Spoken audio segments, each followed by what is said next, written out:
Amen. Amen. Yango tokotali sa example ete tozali bato oyo ya somi na makila na ye apesi biso ngonga lelo yango toye na présence na ye eza ko ete yo talaka ko ipembeni na yo loba olamuki eza mawa nzambe toleki mpe bo bakufi na eloko te. Amen. Tobandi kobondela mpona parole de Dieu liloba na nzambe bakosala mosala na kati na biso tobondela au nom de Jésus. Nzambe na bomoi na ntango tolingi koyoka liloba na yo oyo eza ya bomoi oyo ezali kokangola oyo ezali kobikisa nzambe elobela biso na pokwa na lelo oyo nyonso ezali ya yo te papa ezala mosika na biso na kombo na Yesu Kristo mokonzi na yola toza na kondima yo moko toza kozwa contrôle na nyonso tu ebandeli kino suka na kombo na Yesu biso so tolobi amen amen amen amen amen amen. Alléluia. Osokodi.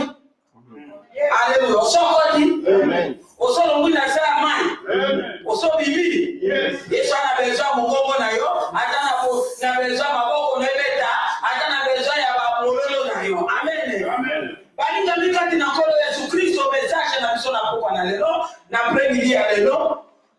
Distraction, c'est la mort. Alléluia. Amen. La distraction, c'est la mort.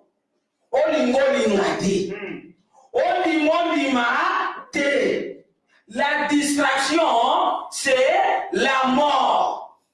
Qui dit bezali wa. Alléluia. Amen. Qui dit bezali wa, balinga mikaki na nkolo.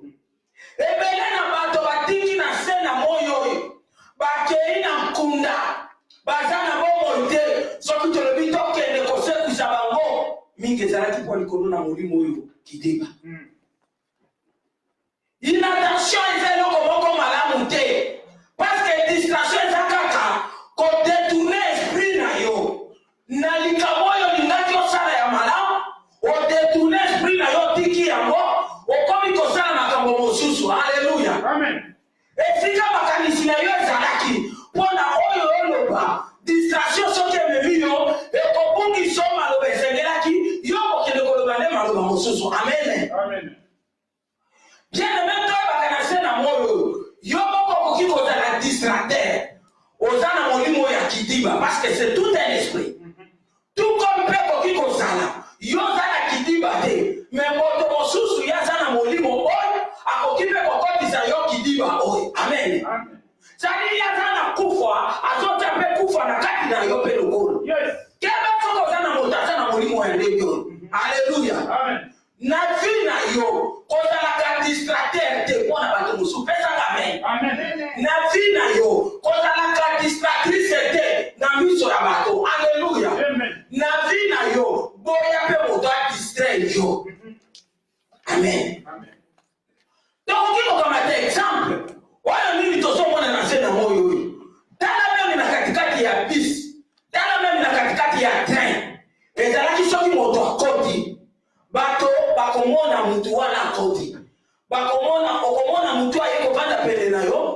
osaluye. Metala lokola molimo ya distraction. Ekoti na katikati ya bantu. Étudiez très bien. Okomona ke même okoti na bis. Même okoti to na train. Est-ce que baso kipe suba? Non. Baso kipe suba tuté. Okoki koya même kovanda pene ya mutu. Mutu kuta azomona yo te. Salutation oyo. Oyo ezalaki kutu koloba kaka bonjour avant. Est-ce que ezalaka lisusu? Ezalaka te. Tout le monde aza distrait. Okomona moto mosusu na tablette na ye bimisi. Moto mosusu okomona aza kotala na portable na ye.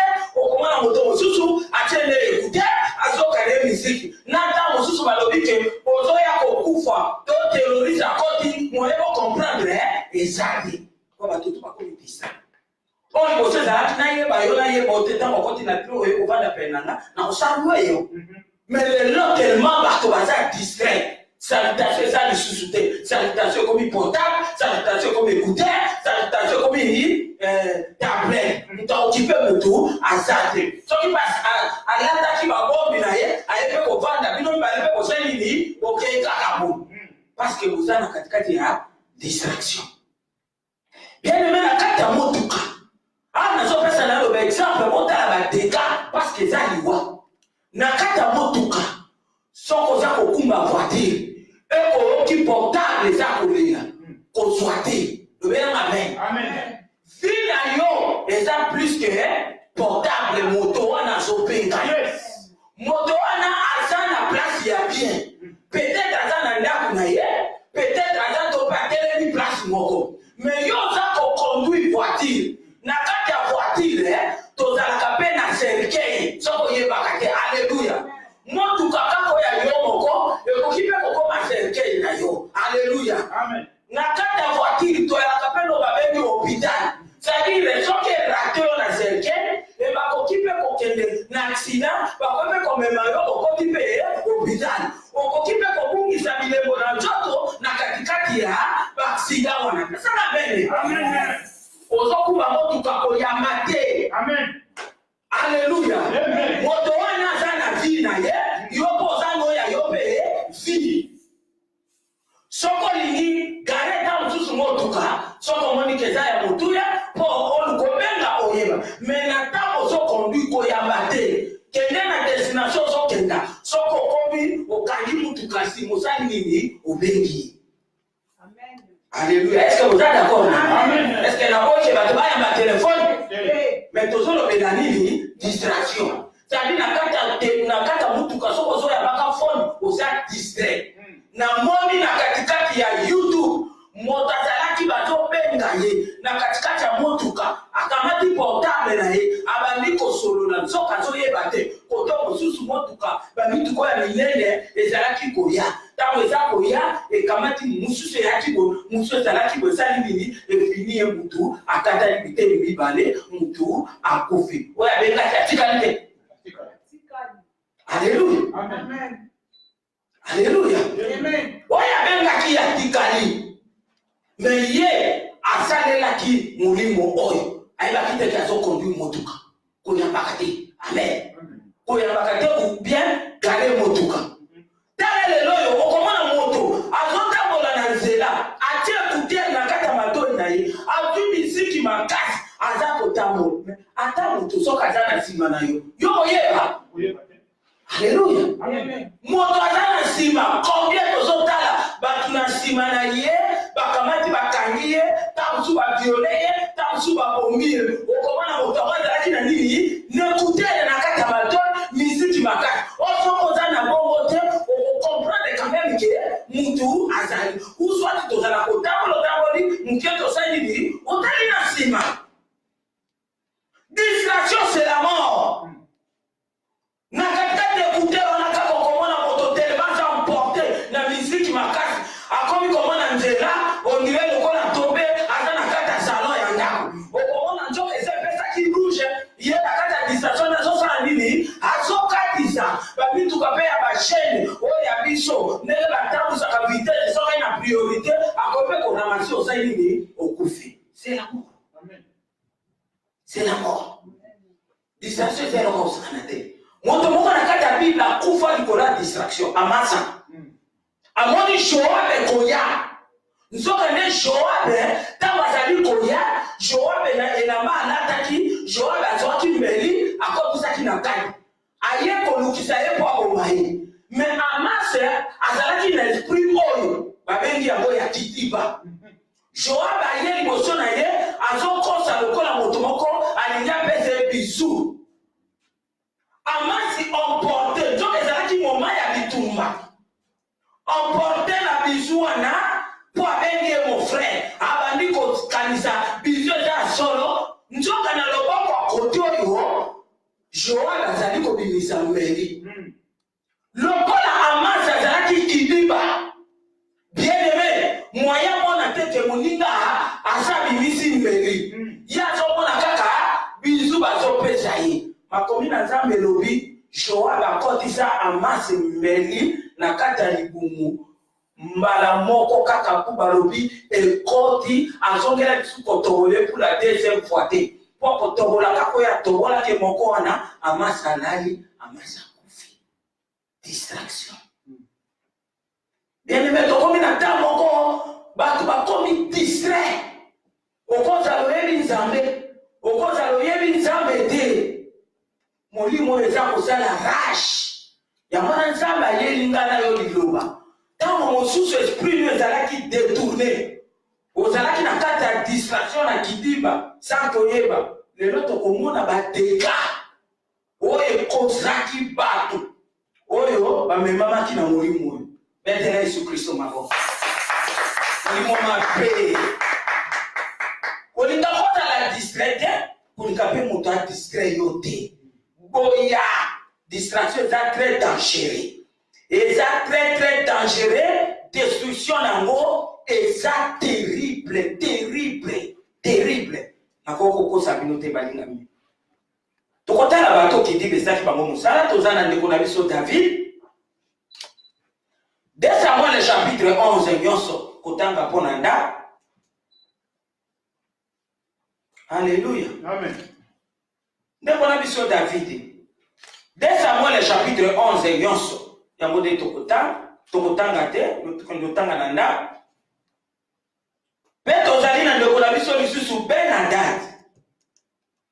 1er roi chapitre 20 le verset 1 est différent dans le verset 16.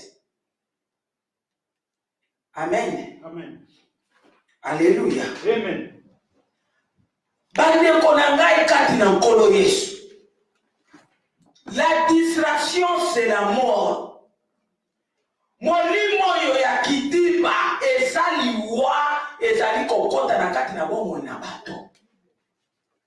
Papa tangela biso kaka tozana besoin kaka ya verset 1 ya pam. Dès Samuel le chapitre 11 tozana besoin kaka ya 1 otangela biso. L'année suivante, au temps où le roi se mettait en campagne, David envoya Joab avec ses serviteurs et tout Israël pour détruire le fils d'Amon et pour assiéger Rabat. Mais David resta à Jérusalem.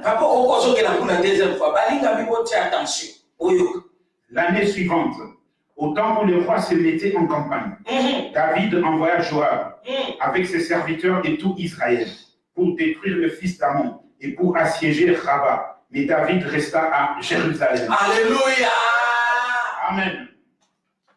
Bien-aimé, na mobeko, na nonenge sale makanakate Israël. Tango nyonso guerre bitumba ezali ko salema. Moto yazalaka liboso komema mapinga pe makambo nyonso ezalaka roi. Amen. Amen. Ezalaka roi moto azalaka mutu pona kokenda etumba. Etumba ekiti kobundisa ba Israélite bamona ba monite.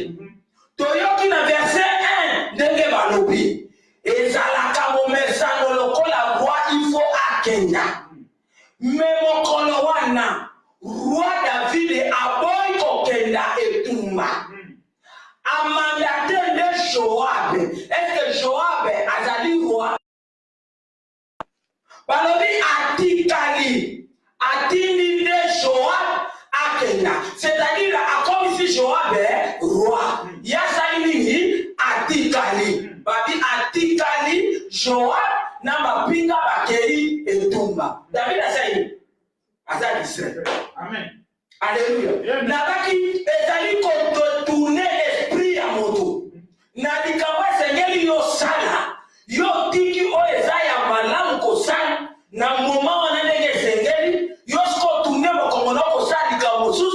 O eza futilité par rapport na ko bila ko sala. C'est ça la distraction. Amen. On est ya kende Tumba. Ya tini ne Joab. David est distrait. Joab est battu Tumba. Na ifika te David abuka mabolongo na ndako na ye pa banda ko bombela ke nzamba azala na mapinga kuna esika bazali ko bunda te David akotelema liboso ya ndako na ye na butu makasi kotambola aza toujours distrait miso na ye lokole ya mulai koleka na se fois ndenge ngangaka eke kokoya wapi nandaka ba voisin. Alléluia. Amen. David amoni nini kuna? Mwasi azosukola.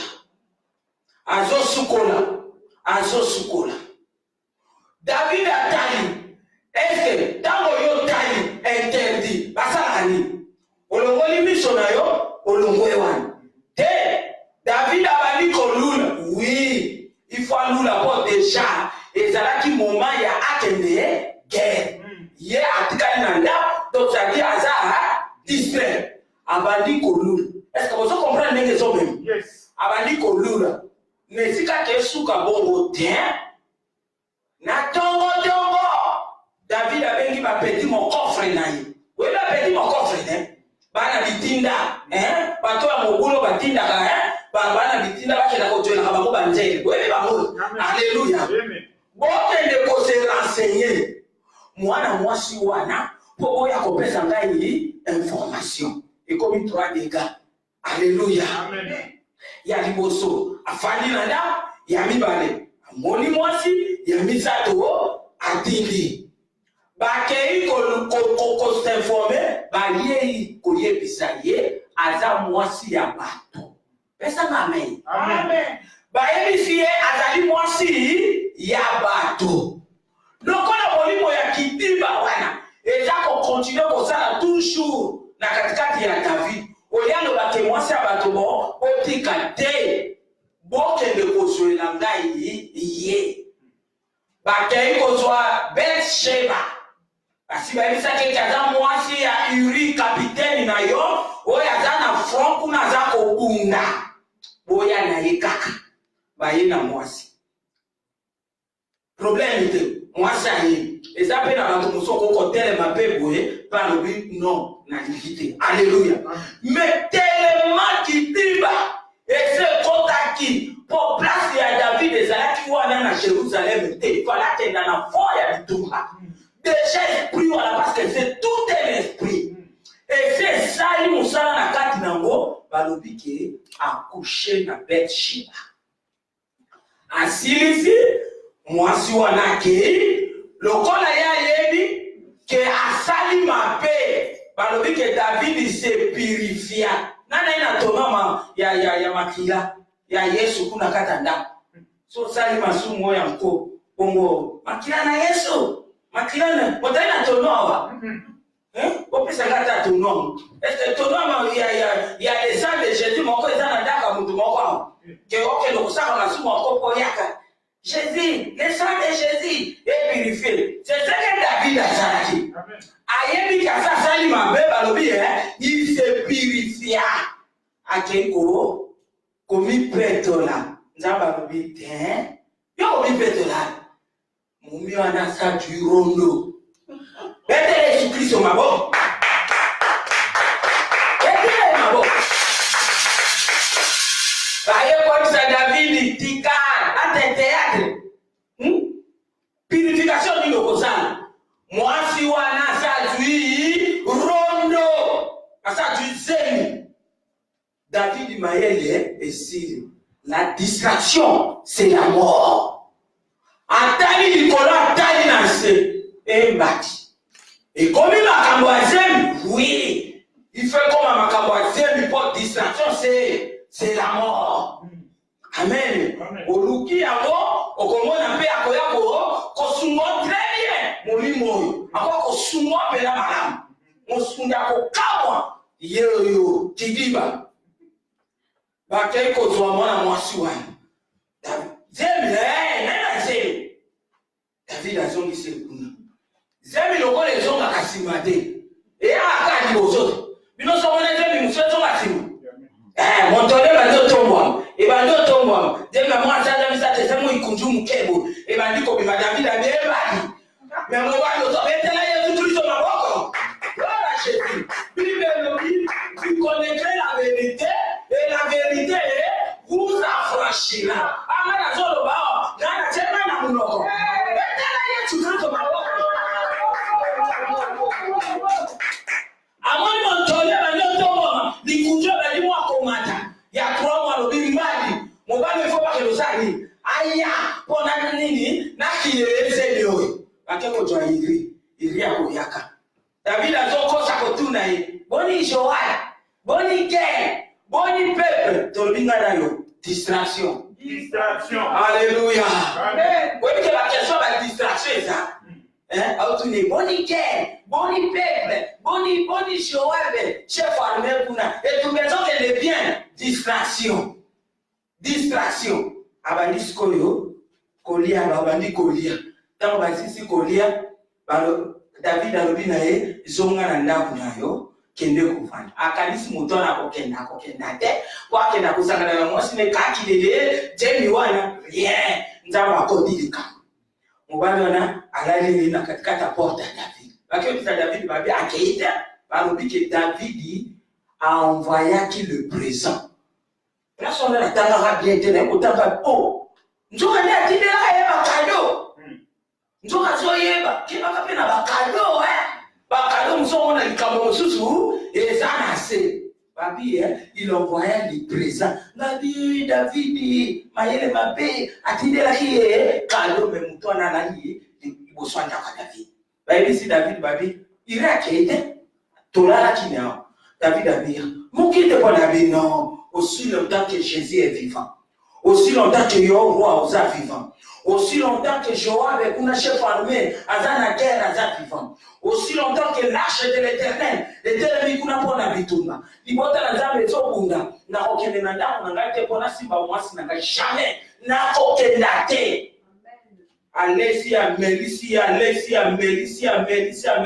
pona milango anani atikika kenda ndamu rien alalika na porte abita na milamba na alalika na porte David a talibo likolo na se na je sabino c'est la mort la distraction David a longwe une étape ya tuteur David a longwe une étape ya lokuta kokosa kele zo de kandeni David a leki une étape sikoyo ekokoma une étape ya crime verset 14 à 17 verset 14 à 17 David abandi kokoma Joab kamata iri na itumba koto eza interdit bocha yeli bosokuna bato tuba kima kotasima atikala ye moko baboma ye David akomi criminel akana kite tout échelon wana ezali ni pourquoi parce qu'azalaki kidiba est-ce que soka kenda kana guerre makambo ngake sali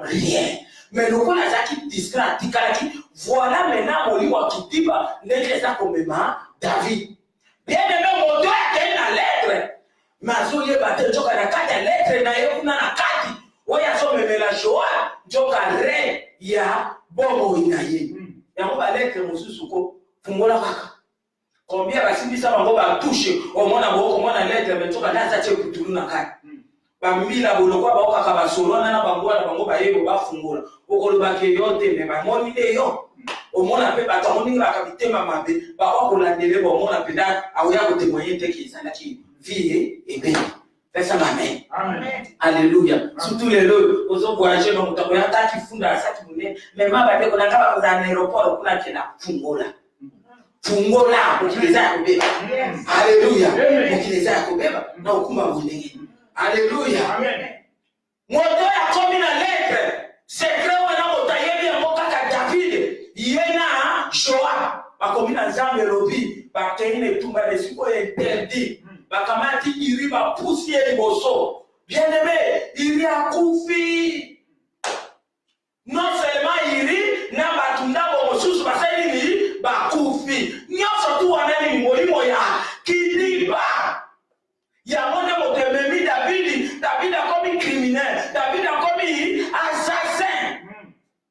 Asisi batu na koboma poye hami batela menza balobi lokuta okokosa batu mokokosa zamete peka bene okokosa batu mokokosa zamete ebreka de lobi tozana moto moko azana likolo tozana ye likambo tozana lubuli bosona ye eloko koboma na exacte mulolo Israël mo biba bayelite secret akaka yena joa babosa na choza likolo atili nada le prophète que le confesse l'ICC pe Israël bakamona sali yango prophète nada bimeli David ayene l'ICC alobi batobi bale bavandaki moko azalaki na banyamebele muso alaki kana moko mais voyageur moko mopaya ya moto azalaki na banyamebele ayena ndako moto abanyamebele nesika moto abanyamebele abo manyama po apesa mopaya na ye akeko kamata kaka nyama moko oya mobula yoka Davidi moto aboye ako mérité mort lobananga Davidi yo ako mérité mort avant que tu vas bombayer acho misa fuakana na talo bite yani kama banyamate likamezalinde yo uzana basi ebele mais yo kama di mwasi ya iri sikoyo obombisi iri nzambe sikoyo hasepeli na yote malugo elobi mutu wako siko nazo peso ya no ya nzambe ato yabo mais nzambe azoloba ndona desa le chapitre 12 verset 10 kobanda lelo David papa aloba kobanda lelo David papa tanga desa le chapitre 12 le verset 10 kobanda lelo. Maintenant, l'épée ne s'éloignera jamais de ta maison. Parce que tu m'as méprisé. Et parce que tu as pris la femme du riz, le Hétien, pour en faire ta femme. Alléluia.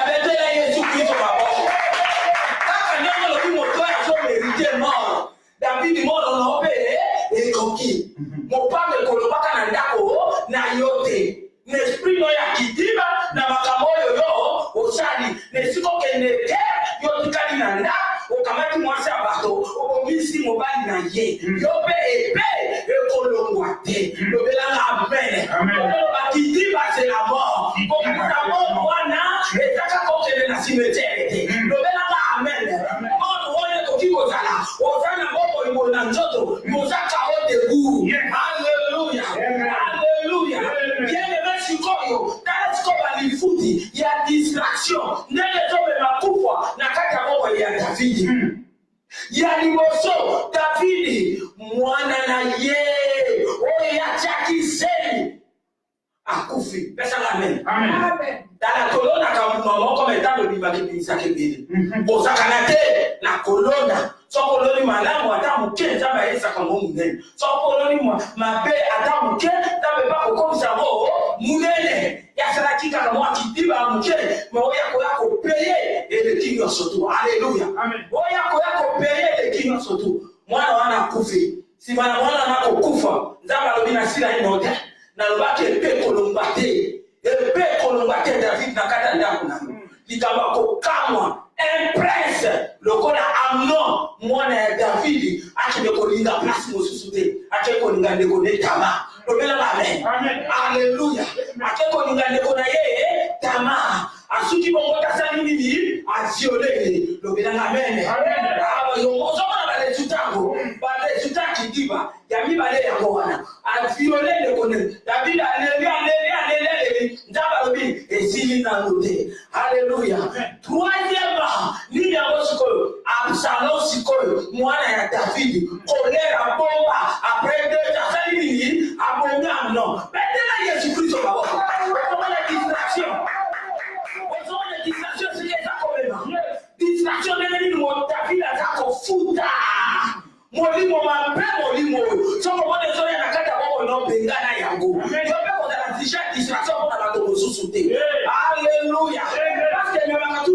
akufwa.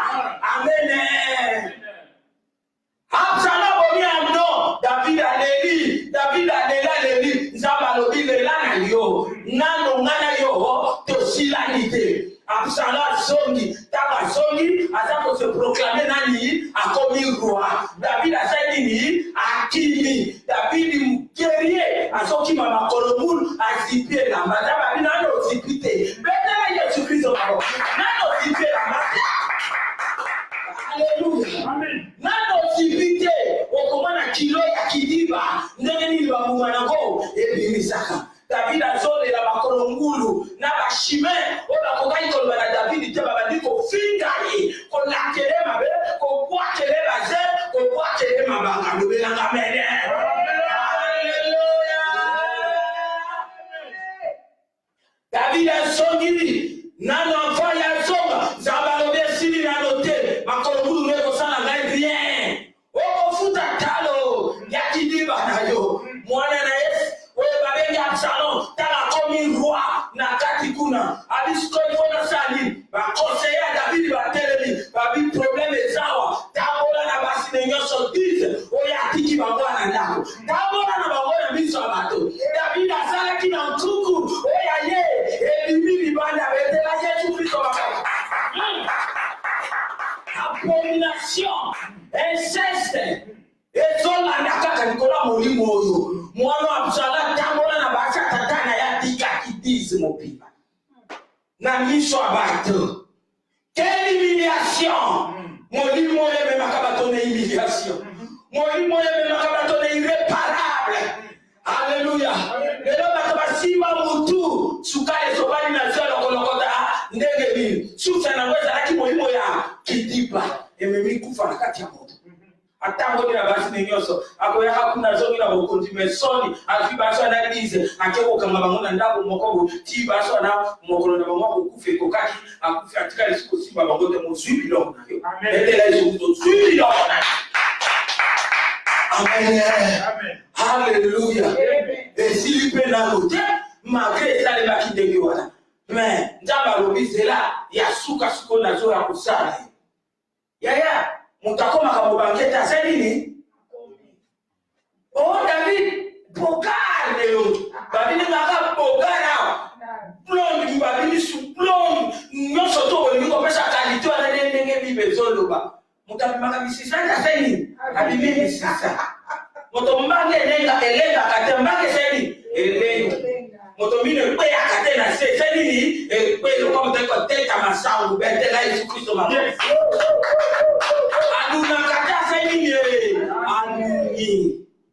David akomaka kulala na mbeto balobito tobeko ninga malili atabatie ba kufetiri ndenge nini puis aussi la kate soko tanga mona premier roi chapitre 1 le verset 1 à 4 okuta nikamwa kolenga balobi totia ba kufetiri atia David akomaka kolenga babite donc ne kolukela e mwasi ya kitoko po ya kikolinga basi ali ya kitoko ya okosisango okosisango betele Yesu Kristo mama okosisango okotebani yo okosisango haleluya haleluya akeko sola ye abisha la sinami babi mwasana ki fort ben baye na ye balobi yo lalaka na David osungaka ye ati mwa mutu na mwa tolo ya David simba alishahide tano boko akusimba wapi betela Yesu Kristo mama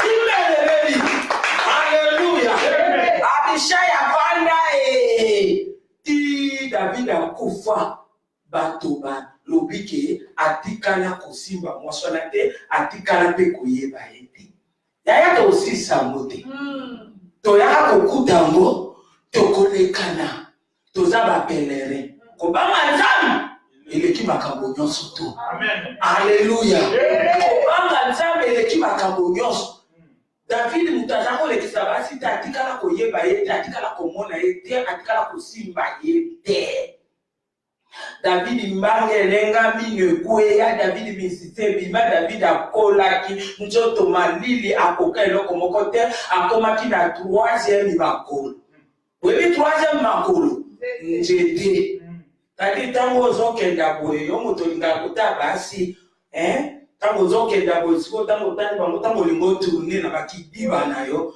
deja basi bakenda kipo kotunwa ne komi boye et komi ko patiner po moto kei na suka mwana moso na bishai batika la kosimba ete nzamba lobi avant kufa sikoyo nazoya kosala dernier kata nani yango Adonija ase proclamé o na komi roi et pourtant Adonija zoyi bakemuta komata eza Salomo yaya David akufa azanga kimia yebisanga amen Amen. lobela amen Amen. akenda azwa kimia te bongo ya David bololo na bololo bien aimé na sima na yo kutu lisusu Salomo atikala koboma Adonija a payé ba prix likolo ya molimo oyo ya distraction so kakendaka na ye na guerre alingaki amona makambo nyonso te ndaka David yaki ndako ya so bato bazoleka makasi awa bazotiako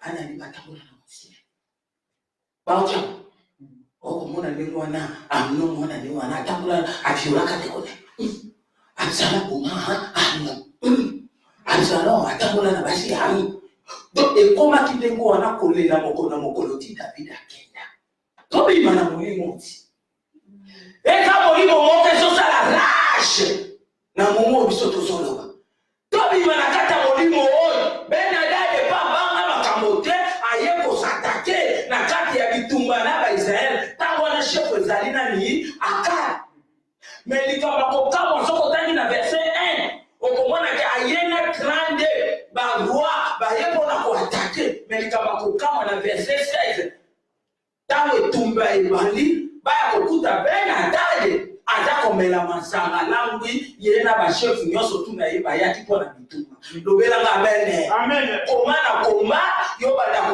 komela bamasanga o banda kolangwa oasiri mpenza force yake so oza normal na soko so langwi yo okoka mwasi mosusu ata mobala beto na bilamba po makasi eza lisusu te baya kokuta bango balangwi na verset 16 soko kititi na se kuna bazwa kuba kosakana te benadere abongisa bato ebele pourquoi aki distrait na kuti oyebi combien basaki badeka irréparable likolo ya milango ya masanga amen likolo ya milango ya masanga kitibe ekoti bato basali makambo ya minene ezala na kati ya bafamille ezala na kati ya basociété ezala partout na kati ya baninga badeka minene ezosalema likolo ya masanga ezala amen lisolo moko eza na Genèse 38 ezalaki terrible un beau-père likolo ya mwasi ya mwana na ye oyo akufa ayebaki te eza ye po azalaki discret po Tamar wana mwana ya mwasi na ye ya mwana na ye ya mobali azalaki asedekizaki na biyema amen asedekizaki na biyema beau-père azoyeba te ke oyo nga nazokokende kotambola na ye nzoka mwasi azalaki mwana na nga bakushaya azwa cordon azwa baton azwa caché biloko misato ya Juda akenda nango lokola signe ke moto ya tienga zeli ye Juda kamwa ntango bayekobisa eke mwasi alaka mwana akomi na zelo po ase prostituaki ntango apimisi caché na cordon na baton abikolo biloko misato yele moto atinga zeli babi Juda ye comprendre ke mwasi oyo alataka lokola prostitution oyo totambolaka na ye nzoka ezalaki mwasi azalaka mwana na nga babotama mpasa me atikalaki su kosimba ete ntango ayebi ke eza ye asimbaki ete me dega esesali dega esesali babotama mpasa Zerab na Pere badesanda wana kasi eutaki na beau-père na belle-fille na ye pourquoi parce que beau-père aki distrait mais belle-fille ayebaki ke na okushe na beau-père nanga mais asetekisaki na biyema yango keba na biyema keba okozala arme moko redoutable mpona distraction mpona bato abiyema kako biso tolataka oyo bilamba oyo amen po soko asetekisaka te na biyema ya baprostitue te bokilo na ye alingaki ayeba ke Tamar yeyo masetekisaki Makomi na nzambe elobi na 1 Corinthiens chapitre 6, le verset 19 à 20. Ozali tempelo ya molimo santo, njoto ya bino. Mutu akosota alobaki o, te nzambe atala aka molimo, ataka njoto te. Bomona na mema molimo. Eza njoto. Amen. Pourquoi nzambe alobaki njoto na bino eza tempelo ya molimo santo? Est-ce que azokonte mpe na njoto te? Abi njoto ezalaka ya bino te. Eza mpona ntina lokumu na ngai nzambe. Eza tempelo ya molimo mosantu oyo bino bosombami na makila na Yesu te bilatela ezalaka malamu te mpona oyo aza na nzambe. Pesaka amen. Amen. Habillema ya mwana na nzambe ifo ezala différent na ya bato bayebi nzambe te. Mais lelo tellement bato baza distrait même baoyo bayebi nzambe okomona bilatalata ya kosakana te. Moto akomona tomboleli bino awa nyonso tu ozotalisa mwasi kotosala nini. Tomela. Alléluia. Amen. Tomela. Tokomela te eza molimo nini kitima. Ozolinga kosala nini kodistrait bato. Eza babiyema ya manini ya baprostituée.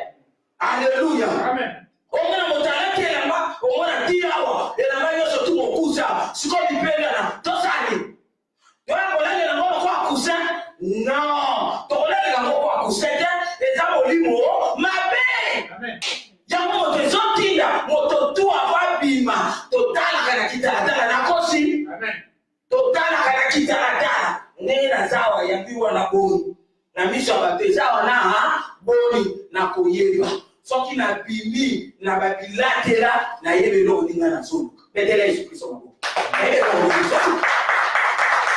nazolinga na kodistrai bato eza bongo te nazolinga na kosala nini kodistrai bato. Mais Bible elobi attention. Luc 17 verset 1-2 babi scandale esengeli ezala mais malheur na moto akoscandalize ba un des petits ya Jésus. Esengeli na bazwa libanga bakange na kingo bakende kobwakele baya bosindo. Okili loba Luc 17 verset 1-2. Comment quand tu sors nyola ta bilate la sokotani kwa no bangi makambo. Luc 17 verset 1-2 babi scandale ekozalaka na moto boye te mais mawa na moto akoscandalize un des petits ya Jésus. Mawa na ye bazwa libanga munene bakange na kingo bakende kobwaka na nebale ya bosindo. Teba distraction c'est la mort. Eza eloko malamu te kodistrai bato. Eza mpe eloko malamu te yo moko ose distraire. Ce n'est pas bien parce que liwa eyaka eza na katikati ya molimo oyo okoluko repare des fois pe oko arriver te o caché soki eza elongwe toyebi biso so caché na biso eza nani Yesu cordon soki elongwe ndenge babotelaki shida eza très dangereux cordon eza image ya alliance metela Yesu Kristo maboko bato babotelaki shida eza domination pour autorité nzambe apesa biso soki tozala babiloko wana te eza pasi etimaka na bilatela ememaka mpe soki oyebaka te ememaka bamari de nuit na bafemme de nuit soki ozalaka bilatela ememaka bafemme de nuit bakoya olatisi bamokusu eboye na nzela okoleka noyebi te soki nde moto epembeni nonganga guru moko boye aluli yo na mipeteli oyo otalisi yango libanda wana akomi mobali no butu pesaka amen. Libumo tikati yango polele okoleka na nzoka ndo oyeba te nzoka ndo okutani na mando na moko na okamo na mibali mpe bakomi bilatela omona penda tambate tikale bya mbate tikali kaka omona sous-vêtement na dozinga te na mibali pe sexy metena Yesu Kristo maboko sexy pe na mibali oyo soki po okutani mpe na mando na mwasi aposedela omikolo nazo comprendre na omona mwasi moko koyaka ko suki milai melongi komona to omona elongi nete bokutana kine na wete bokutana kina ye na te na bisi bokutana ne la te oyo la ta kasa kota ki Alléluia. Nani mokonzi Bible lobi bolata d'une manière décente. C'est très capital. Deuxième point, dans la présence de Dieu. Il ne faut pas de distraction. 1 Corinthiens 7, 35, lobi, bon s'attacher dans la distraction. Tous allez en motomoko dans la présence de Leviticus, na lingala babengi yutuku. Acte chapitre 20, le verset 7 à 9. Acte chapitre 20, le verset 7 à 9. Tozali sous na Marc, Luc chapitre 10, le verset 38 à 42. Luc chapitre 10, le verset 38 à 42.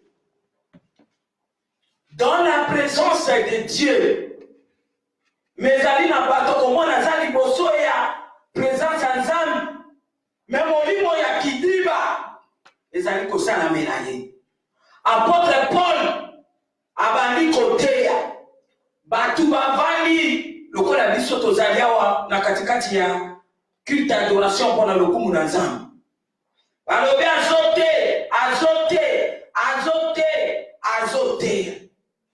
Mezalaki na mwana mobali moko Leviticus. Na linga babengi yo yutuku. Ye avandaki na kati te, me balobi azalaki na fenêtre. Avandaki bo na fenêtre. Azolanda mate. Papa, le verset 9, et là on est salameli.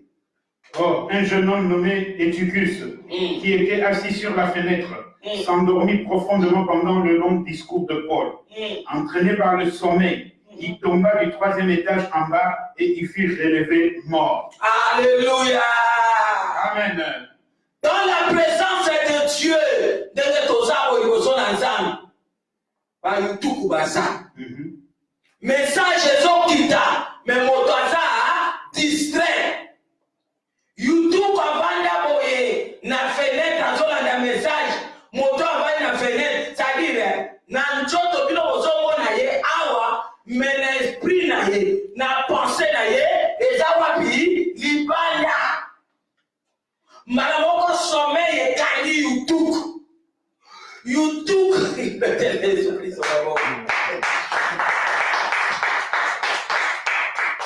ponge kandi YouTube.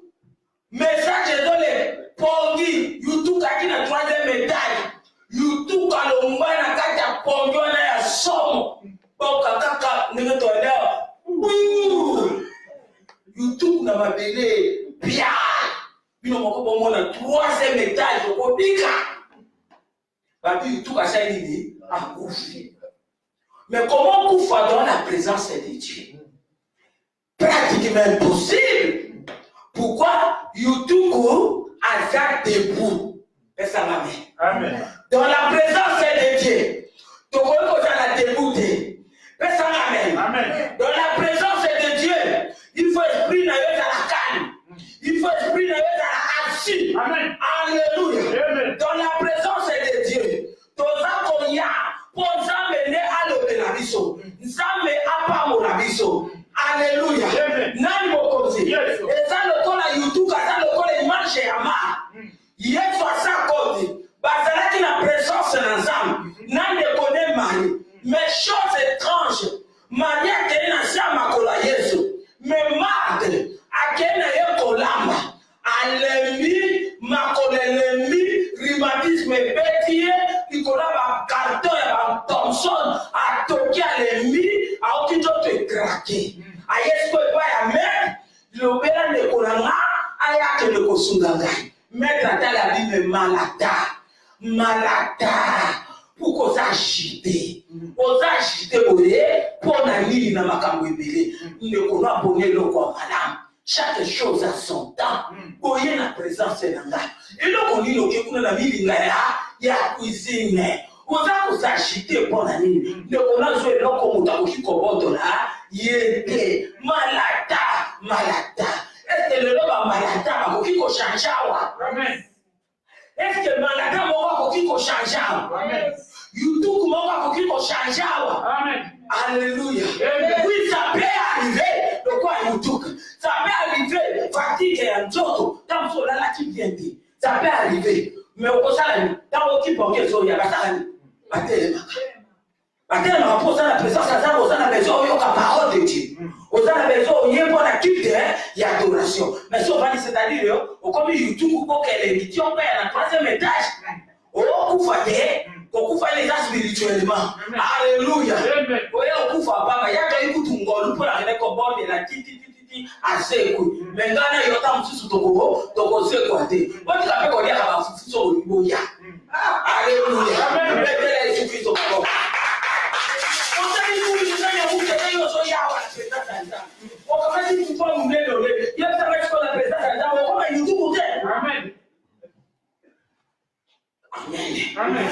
Image en Marthe dans la présence de Dieu. Au lieu que Akumbama, ayoka au maître na solo. Akumbama tumba meka ya malam yake na kusina zo sala makambo ebele. Et solo bake aye ko ya ko senga Marie ezana batu mususu dans la présence de Dieu.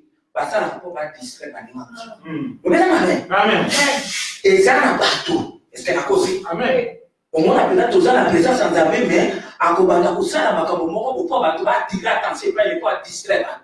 C'est au nom de Jésus. Amen. Alléluia. C'est au nom de Jésus. Pona ko telema, pona ko bima. Loba pipi. Amen. Loba ke pipi. Abali pipi na moni eloko moko to mutako ko kende ko sala ka ba faiti. Na kosi? Amen. Uswati mwana na biso soko azako tungisa mato ko changer ba ba changer ku chitope nini ba ko ri ko kende ne kuna. Mais abala ngo.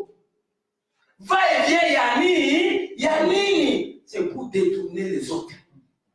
Yomoni te mante distrait, c'est quoi les gars distrait hein? Marie, alors va mettre personne là et biso tout koma ndenge moko. Mais la bitika makambo yo sala on na présence na nga ezalakate. Na na posa biloko ko lia te. Parce que mante ya moni de mettre fatigue à kilomètres, à moni mettre extérieur. Fatigue à kilomètres que le coulage mais Marie a mon hôtel là il y a la fatigue extérieure il y a maître à mon idée intérieurement il y a maître c'est la divinité et ça amen alléluia la totalité amen amen nazo pesa bilembo hein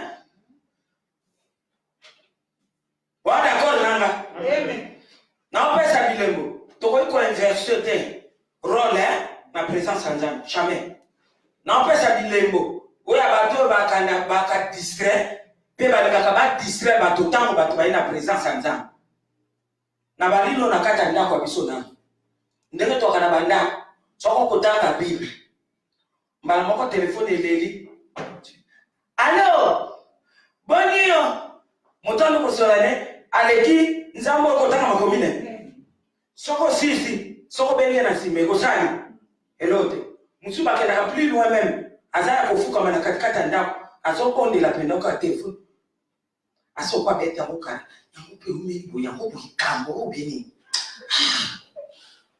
na iko bondela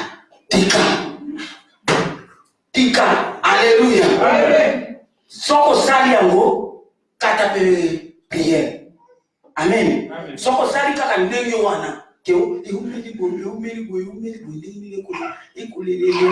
il 7 fois. Mais il a la prière, il dit qu'il est 7 fois. Non, nous là. Aujourd'hui, il est prière aidée. Amen. Et comme abomination, et ça, distraction. Et ça, sous la dîne à mon côté. Na songi sikoyo, a on a 4 églises. Na 4 églises, dans la présence en Nzambe, balia kabazukate. Amen. Te soko lia kina libanda tango kote oko fungula porte osali wa kibazo. Osotela mi pedali bozo ya reni boko sola. Olia kabazoka te soko bangi reni bongo roi de roi.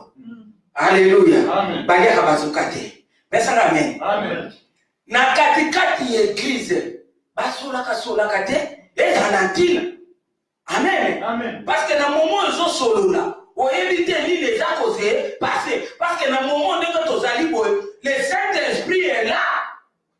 Mon limo a kumisa comme on a yesu azotambola azomona disposition ya kera tout un chacun parce que zakana ba commencer comment est présent mais na corps mais l'esprit azawade amen Saint-Esprit azochiché alléluia azochiché azotala na katikati ba mitema na biso soko libotu na moto likambo na moni pe na moyo kotuna tepo ba chapitre pese koma ela kotuna ezate uswati soki kiti sibili otuni mais na moment oyo prédication na moment adoration d'adoration, na moment ya prière, na moment bato bazana ya présence azana. Ozana marre. Opesa amen. Amen. Na présence azambe défilé de monde ezalakate. Alléluia. Amen. Défilé de monde ezalakate. Balobi bino bozo ya liboso en présence na Nzambe, craignez ce Dieu-là, tremblez devant lui. C'est lui qui a fait les cieux et la terre. Amen. Amen. Alléluia. Amen. Nani mokozi? Yes. Na présence ya Nzambe, bayambaka telefone te balinga mikati na nkolo. Ngana zaka soki na sina komi na kodi yawa. Après 10 minutes, soki kilite na le bandite me tikali 10 minutes pour bana na saini nakangi pour nebiki na 10 minutes tozo akokota na présence ensemble. Bakanga ka telefoni zala concentré oye na présence ensemble na telefoni kaka bonatero okoto ata ya concentration nengeni likamona likamezana tango nango amwati obosana kokanga telefoni eleri po obosana ki metango sikoyo oyoki eleri compliment que le soldat aux distraire partout. Mettez-la Jésus-Christ au maboko. Aux distraire partout. Alléluia. Quand le téléphone tango yoki, ça peut arriver au bon sanaki. Et les lits, mais salamini, tango sisi ko lelo samini, ukangi yango bien. Allô, dans une église. Bon, tu me gagnes après. Ok. Ah, donc c'est ça. Alléluia. Atika, mettez-la Jésus-Christ, atika. Oh, bah, peut-être voir, Dilanga Nano, vilain. Comment les vilains, Alexandre? Soit Alexandre, vilain, mais c'est vilain, mais c'est vilain. Zilanga Nano, il faut dire, oh, Kokango, t'es bon, Jambo, ya monene, wasi bipe mangana yo. Alléluia. Tobanga Nzambe. Alléluia. Alléluia. Ataba ministre pepa ya ba télécom pepa. Kaka ba foni. Oye komeli biso tikali ya beto sela portable kanguru. Elo tikali ka to sela portable kanguru lokola kata ba kanga ka bopo na mwani. Tikali ka to sela bo portable komi kaka lokola ka mwani. Lokola ka mwani moya ko kangezate. Alléluia. Tokangaka. Amen. Alléluia. Alléluia. Est-ce que habillement dans la présence de l'ensemble, il faut faire ensemble le coup, tu es fait ensemble. Il faut faire ensemble le coup. Est-ce que la maison de Dieu, ça va? Non. Est-ce que la maison de Dieu, ça plage? Non. Est-ce que la maison de Dieu, ça une discothèque? Non. Est-ce que ça bongo? Non. Tout ça, il y a une motion au continent. Il faut total nini tokoki kolata na nini tokoki kolata te parce que tant tozo ya d'abord toza kokumisa Nzambe tozo ko respecter pe ko obéir koto Nzambe ko craigner et puis ya bibale toza ko se respecter comme Bible lobi respectez vous les uns les autres toza ko se respecter webi ta kaka na biemo ba ko considérer on so ko zana habillement sur ça bien tout le monde attend sur pour amobulu te mais va considérer au kaka ke monta mobulu pourquoi au sola tamabe amen. Amen. Est-ce que maison de Dieu est la maison de nudistes? Non. Oui nudistes bateau va dire à la bolungu oui bango est-ce que maison de Dieu est la maison nudiste? Non. Te ko se distraire te pe ko distraire moko ya ba ya Nzambe. C'est très dangereux. Amen. Amen. Et même ali pas morite ça indispose. Alléluia. Amen. Est-ce que dans le moment où tu as la présence en Zambie, tu as vu que Kapuna a dit que tu m'as Thompson? Oui, que ça avait écrit au moins besoin la présence en Zambie, mais tu as vu que tu m'as Thompson. Au bout de ça, tu as un bagnon sur la bahaï, ou exemple, ce que tu as rencontré la vision, c'est-à-dire encore à sa distractrice, il ne peut pas beaucoup comme sur le tchunga, mais il ne sur la carte, il y a distraction. Mais tu es là, il y a son prix.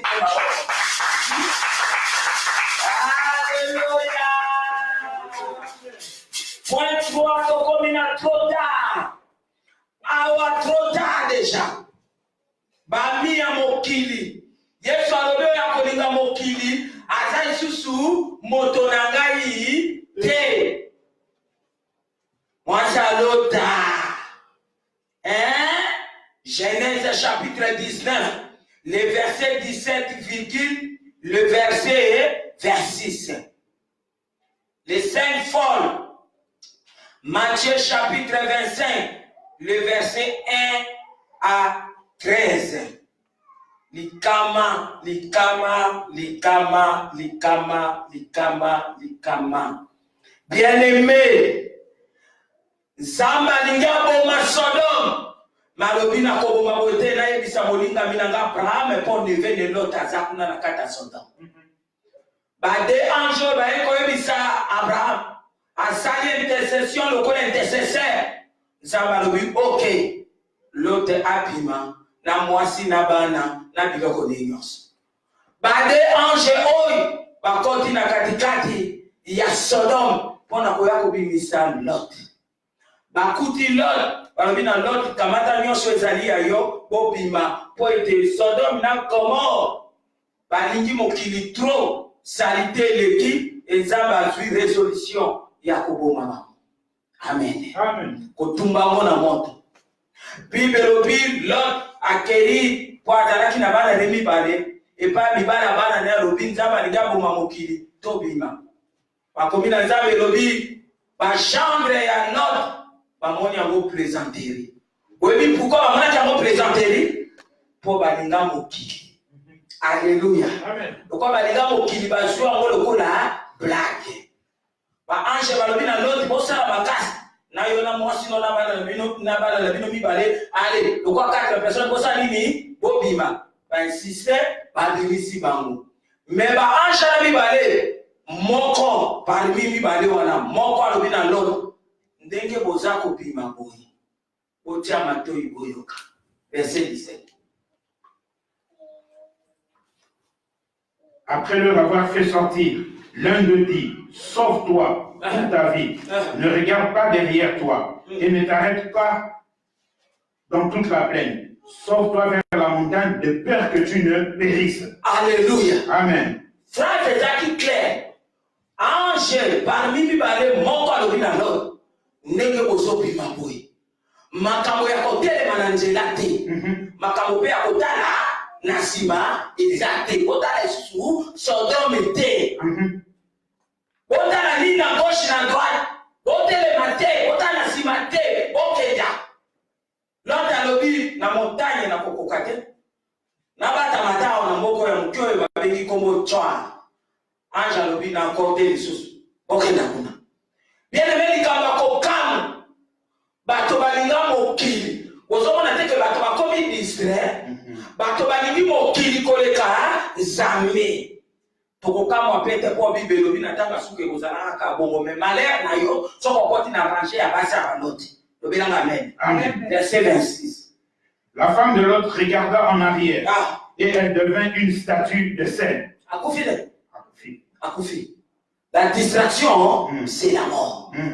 Balobi kote mate kotala simate alinga mokili. Nzambe na ngai. Sodome na Gomorrhe izo kokufaka bonaka na mbata mbala suka. Sodome na Gomorrhe na ngai yo atuleka kaka boye. Mungwa abaruki. Na premier dia de Nzambe alinga no tolumba ba mungwa. Nikola distraction toko baluka mungwa. Mungu eza image ya kufwa. Lekoki koyela biso dini mania ou dini autre. Na katikati ya babongo ina biso. Ndeko molinga bibima na kata distraction. Bien mais quand les réseaux sociaux on a pas distraction. Mais c'est terrible. Mondo on a teko découvrir ngo abime ezali kama na katikati ya réseaux sociaux. So za moto sana oza fermeté. Moto na vie na yo otia ba garde fouté. Moko beba tere moko monselo kaka vega.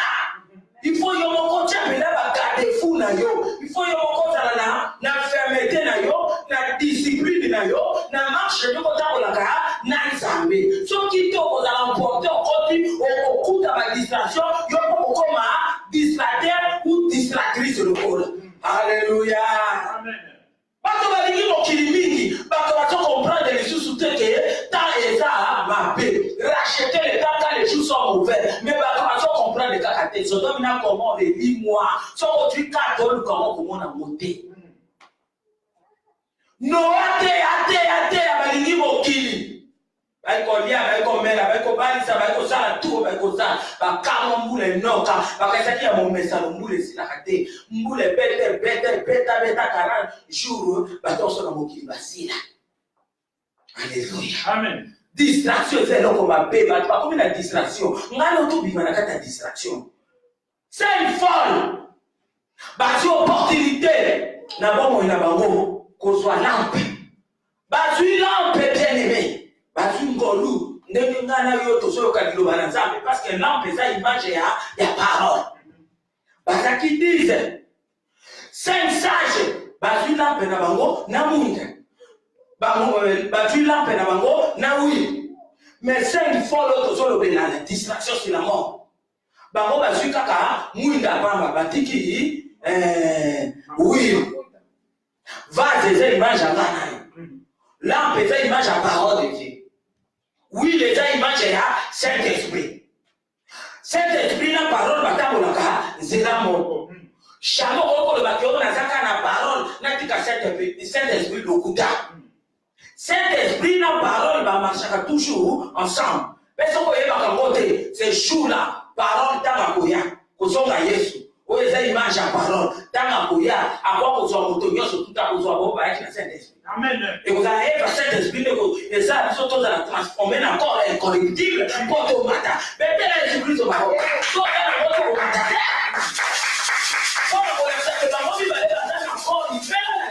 Amen. Mtu oya okibolongwa alobate na évoluer ngamba encore rien ba marcher toujours kaka ensemble parole aye lampe allez oui abalusu biso to komi na njoto epona kate neto mati alléluia Amen. sangi oyo batiki munda ba munda batiki mafuta balinga batuna munda na mafuta Bible lo bibongo na verset 3 na verset 8 mobala yaka taseni aye oya za image ya nini ya parole Amen. Yesu ayeti balamuki bango verset 8 Il faut dire aux sages, donnez-nous de votre huile, car nos lampes s'éteignent. Verset 10.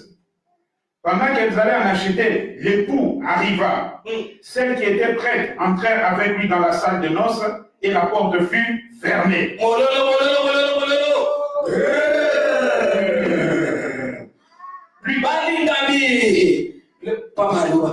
Plus tard, les autres vierges vinrent et dirent, Seigneur, Seigneur, ouvre-nous. Mais il répondit, je vous le dis en vérité, je ne vous connais pas.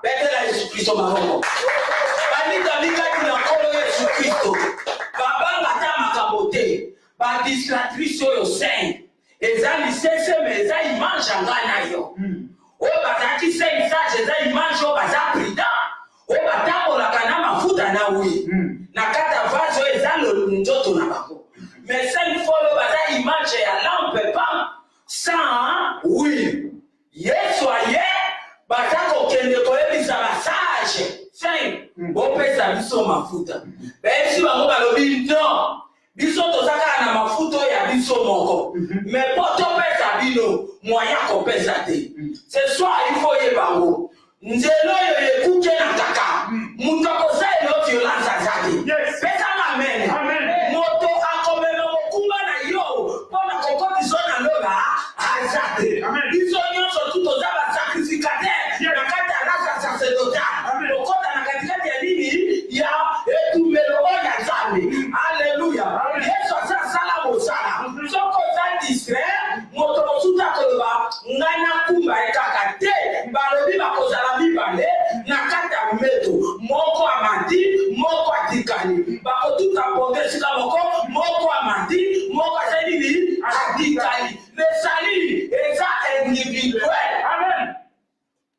Sainteté na yo ezo dépendre na yo moko. Amen. Crainte nzambe ezo dépendre na yo moko. Être rempli du Saint-Esprit ezo dépendre na yo moko. Pratiquer la parole de Dieu ezo dépendre na yo moko. Mutaosa na yo hate. Babi oya biso ekoki. Bako do lukabino moko.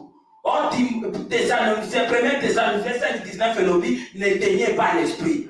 Sans comment l'esprit ou un bandit dans magisque, c'est-à-dire on parle des Saint-Esprit.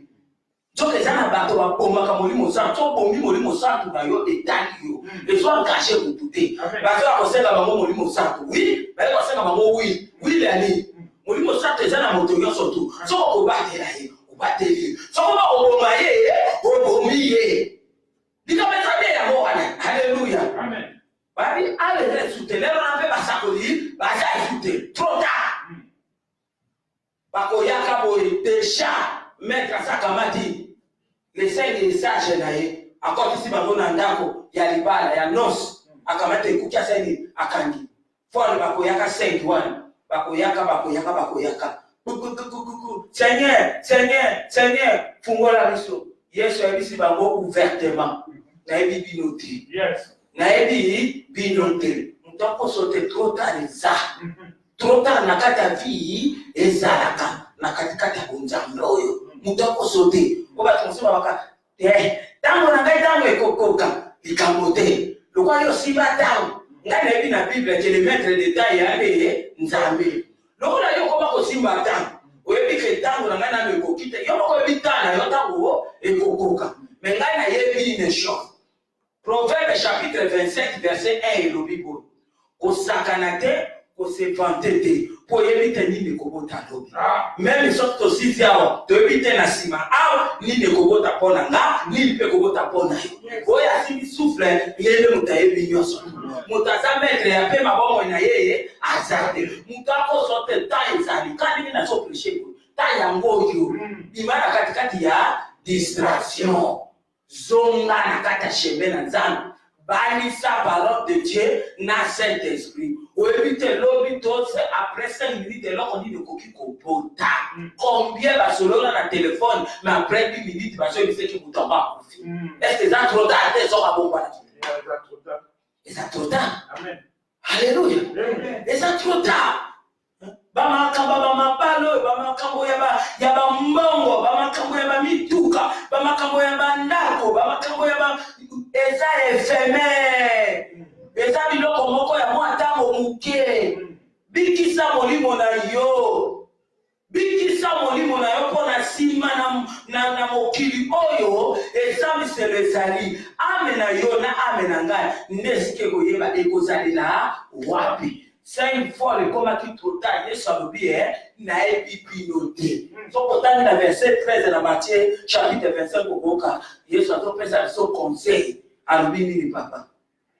Veillez donc, puisque vous ne savez ni le jour ni l'heure. Betela Yesu Kristo maboko. Veillez, bimana distraction. Bimana distraction. Lucifer a distrait ange bazosala mosala nzambe na lola yazokosa bango binga pene ko koma nzambe basala de millions. Lucifer a kosa ba ange basukuma bango babengana bango bakitawa. Lucifer yebo bakoma satan ba ange bakoma démon. Bosomona ba dégâts. Amen. Amen. Tala ba dégâts lelo yo boya zala ko moso ba yibela ki mwana kwa ki distrait lalaki mena tonga la muta bite o mwana mate.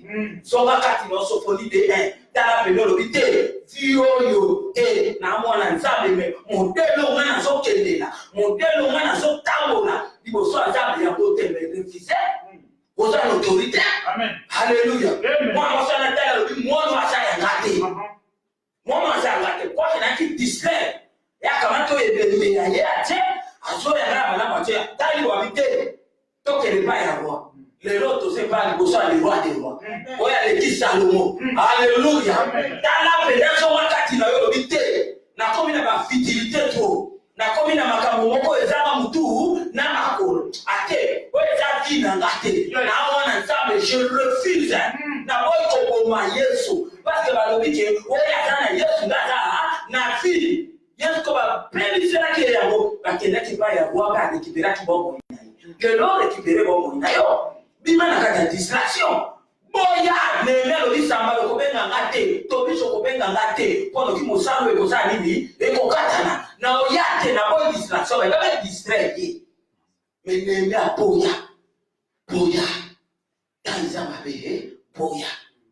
oza na moto akote no bana toko ti butu ya sukola kamino na kogaki te yemino ne ya na bakomba milomba pe na mutabo ya ngana yebi basukola kamino na kogaki basukola kabobo pesa emesi emesi na nini susu pesa bakomba Maclean Oral B. Oral B. Otikiri ka papa. Otikiri ka papa ye mokalo baka. Nge basikola kamino. So bena bafiki ko to so la ko ba ko njete nya. On est comme si on doit so rouge njete nya. Mwana mdogo so te comme rouge. Ba to mutu banalile ba boya kusikola mino na pep soda. E koma ba pep soda ba ko koma ba kombo abantu. Mutamodela kulungula ina shemeni. Amen. Espera distraction. Yes. Alléluia. Pesa la belle. Alléluia. Bendera Yesu Kristo. Angambe mwana kwa bako biko ni leo. Yoti lelo yokapo za kaka bena bakomba bako. Mema kamba bakomba ba tese ile kati. Boni ba distraction go.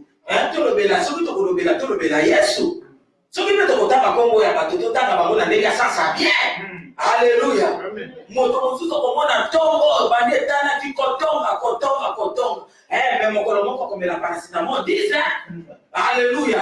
Pour ngane loko wana. Soko tongo mingi. Au moins na simango tu ya kapasi au comme comme la paracetamol moi paracetamol est là. Exact, tu es la basi, exact un peu tu wapi. Na songi na likolo ya ba kotonga na likolo ya ba biloba. Ba téléphone ya dans l'hôtel de ça va fitilité. To bi mana biloko wana. Téléphone bando simba to simbi papa Willy bada sita na toti vete papa Willy asali yo nini ape lukika le ko ya la bendingi wana ti ko yango na taba pango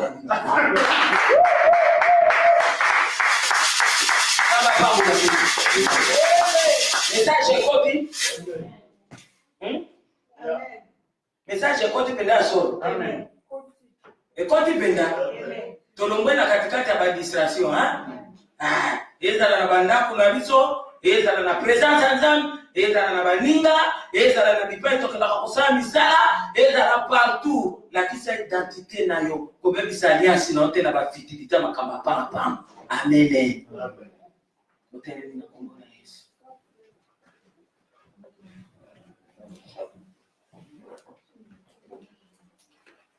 Alléluia, amen. Amen.